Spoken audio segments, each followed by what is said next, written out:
Naitwa Godfrey Anyimike Mwakosia.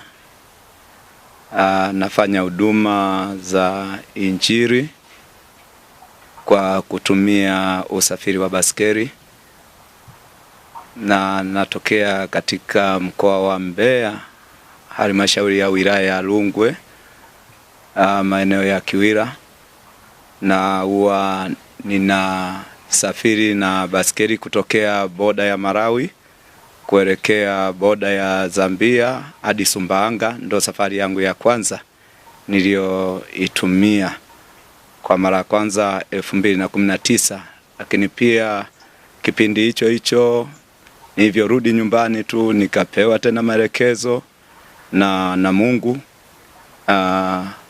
Nikaanza tena safari nyingine ya kutoka boda ya Zambia kuelekea nchini Kenya. Nikatoka nchini Kenya maeneo ya Namanga, boda ya Namanga kati ya mpaka wa Tanzania na Kenya, kuelekea Dar es Salaam. Na hiyo safari ilinichukua siku 6, lakini pia safari ya Sumbawanga ilinichukua siku 3 na baskeli, lakini pia safari ya kutoka boda ya Zambia kuelekea nchini Kenya penye boda ya Namanga ilinichukua siku 7 ya 8 mchana nilikuwa Namanga. Uwezo wa kutembea kwa siku kilomita 200, 180, 170. Sasa kama safari ni ndefu sana huwa inanigharimu. Mwanzoni natembea kilomita nyingi, lakini kadri ninavyoenda mbele zinaendelea kupungua kilomita. Kwa lala usingizi nikaota ndoto nimepata ajali. Sasa nilivyoota ndoto kwamba nimepata ajali, ukweli safari ile ilikuwa ni ngumu kidogo. Na safari nyingi zina ushuhuda wake na matukio tofauti. Na nilivyokuwa nikitoka pale Ifunda asubuhi nikaendelea na safari. Naendesha baskeli, lakini moyo wangu umehama kabisa, kwa sababu Mungu amenipa taarifa kwamba usiku wa leo kwamba kuna ajali katika mazingira ya ndoto. Na Makambako nikapunguza mwendo kuanzia Mizani pale, nikawa natembea taratibu. Nikasema pengine ni hapa, kwa sababu kila sehemu nilikuwa na mashaka na hiyo ajali kutokana na ile ndoto niliyoota. Kwa hiyo baada ya kupita tu kuna reli ambayo treni inapita pale, nikasema nadhani haitatokea tena ajali.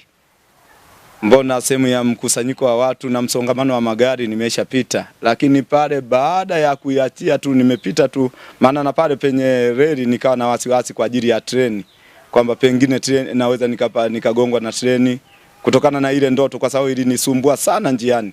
Kwa hiyo hata spidi ya kukimbiza baskeli ukweli ilipungua. Lakini ile naondoka tu kidogo na vuka ile reli ya treni na iachia baskeli kwanza kukimbiza sana. Ndipo wabajaji akaingia katikati, alitoka sehemu pembeni mwa rough road kuingia kwenye barabara kuu ya lami, ndipo akanichukua moja kwa moja, alinirusha juu, baadaye nikadondoka chini, lakini pia nikavunjika mkono. Walikuta vyuma vya baskeli vimeng'ata sehemu ya mwili wangu wa miguu, nyama zinanyofoka, kwa hiyo ikabidi wanibebe na baskeli hivyo. Wakanibeba wakanipeleka pembeni. Nikasema mimi nimetoka Dar. Wengine wakasema huyu amechanganyikiwa, amegongwa vibaya. Haya, wakati umetoka Dar tunakuuliza hii baskeli umeazima kwa nani? Nasema hapana, nimetoka na baskeli Dar es Salaam. Nasema hebu muulize wewe. Kwa hiyo sasa kulikuwa na mahojiano mengi pale, lakini kwa kufupisha tu ni kwamba watu baadaye nikawaelewesha kwamba jamani, mimi ni mtumishi na hubiri njiani. Nahubiri habari za Yesu wa Nazareti, watu wampokee Yesu, waokoke, waachane na maovu. Wengine wakasema jamani, inaonekana ni kweli kwa maneno hayo. Walivyonifunga muogo, sasa wakawa wanahojiana wao kwa wao. Wanasema jamani, huu mkono utaoza, na kwa sababu utaoza basi ni bora kama watamkata wakamkatie Mbeya, kwa sababu tusije tukabaki naye hapa, kwa sababu amevunjika vibaya. Kwa hiyo yule mwenye bajaji Wakasema wewe unatakiwa uende moja kwa moja kwenye kituo cha polisi kutokana na hili tukio. Kwa hiyo kwa sababu walikuwepo na watu, baadhi ya watu wengi, nikasema jamani, samani, ninaomba hii ajali nimeoteshwa ndoto, Mungu amenieleza kutoka nani huyu, naomba tuachane naye. Wakasema basi lazima alipe pesa. Nikasema hapana, haitawezekana kulipa pesa kwa sababu hili ni jambo linahusiana na Mungu mwenyewe. Ila kama tahitaji mimi anipe tu basikeli hapa, niache iwe mikononi mwao, mimi niende nipande gari, kwa sababu saizi siwezi kuendesha basikeli kutokana na mkono ulivyoumia, siwezi kushika basikeli tena. Hivyo kuja Mbeya, nimeingia tu ndani, sijakaa muda, anasema uanze na basikeli kutoka boda ya Malawi hadi Uganda.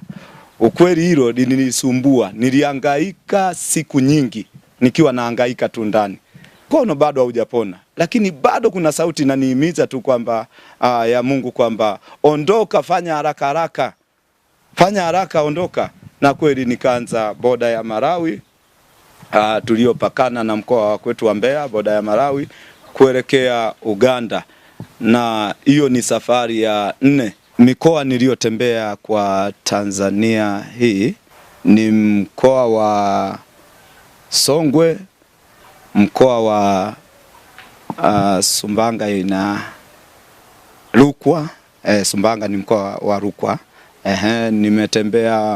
Nimeenda mkoa wa Njombe, nimeenda mkoa wa Ruvuma na baskeli, nimeenda mkoa wa Mtwara, nimeenda mkoa wa Lindi, nimeenda mkoa wa Pwani, nimeenda mkoa wa Dar es Salaam, na nimeenda mkoa wa Tanga, nimeenda mkoa wa Kilimanjaro, nimeenda mkoa wa Arusha, nimeenda mkoa wa Manyara, nimeenda mkoa wa Dodoma, nimeenda mkoa wa Singida, Shinyanga, Mwanza, Geita, Kagera ambayo ni Bukoba huko. Ndio mikoa niliyotembea, ikiwemo Tabora. Lakini ndio mikoa niliyotembea kwa Tanzania ambayo ni zaidi ya mikoa 20. Na nchi nilizotembea tulizopakana nazo ni nchi zote. Nchi ya Mozambiki, Malawi, Zambia, Burundi, Rwanda, Uganda, Kenya. Zote hizo nimeenda kwa baskeli.